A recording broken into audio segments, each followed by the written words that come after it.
తెలంగాణకి స్వాతంత్రం బ్రిటిష్ ప్రెసిడెన్సీలో ఉండి విడిపోయిన తర్వాత వారికి తెలంగాణలకు రికగ్నిషన్ కానీ ఆంధ్రాలో మన ప్రాంతాల్లో లేకపోయేటప్పటికి ప్రత్యేకించి కుల సర్టిఫికేట్ కూడా లేదు.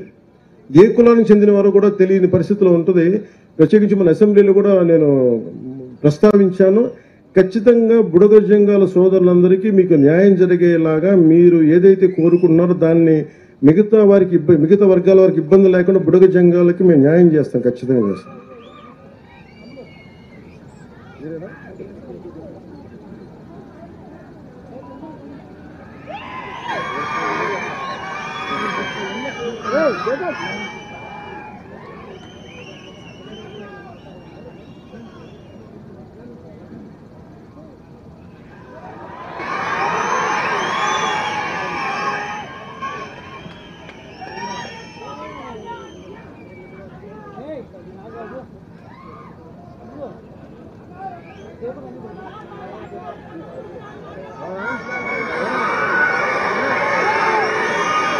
ఏమంటారు నాకు వినిపించదు. ఒక నిమిషం సార్, కొంచెం కొంచెం కొంచెం కొంచెం అరుపులు అరవకుండా ఉన్నాను. ఏంటి బాగా అడగండి, ఏంటో అడగండి, ఒకళ్ళు మాట్లాడండి. అలాగే నేను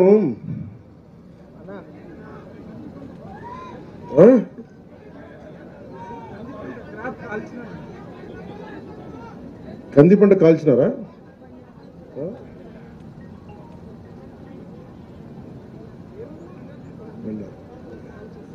అది నేను మన ఎస్పీ గారికి చెప్తాను, తెలియజేస్తాను. నేను దాన్ని పరిశీలి చేస్తాను.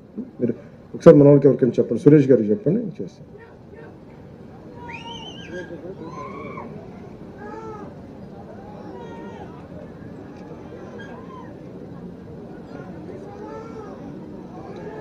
ఆఖరి మాటలు చెప్పి నేను సభను ముగిస్తాను. అంటే ఎమ్మెల్యే గారు చెప్పినట్టు, ఇందాక నందికొట్కూరు ఎమ్మెల్యే గారు చెప్పినట్టుగా ఇక్కడ వేదిక పైన అందరికీ కూడా ఆ కొణిదేల గ్రామంతో చాలా కనెక్ట్ అయింది. ఒకప్పుడు నేను దాన్ని దత్తత తీసుకుంటానని చెప్పాను. నేను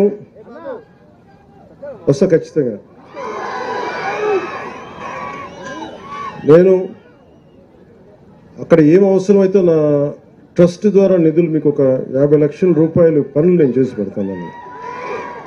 అలా కాకుండా మిగతా పథకాల ద్వారా ఏవైతే ఉన్నాయో అది కూడా నేను ఉన్నతాధికారులతో మాట్లాడి మీకు ఏమైతే అవసరమో మనకి కొణిదెల గ్రామంలో నాకు అలా చెప్పి అది ఒకటి ప్రత్యేకమైన కాదు, మన గ్రామాలన్నీ ప్రతిదీ పేరున నాకు చాలా చాలా ఇష్టం, నాకు అన్ని గౌరవిస్తాను.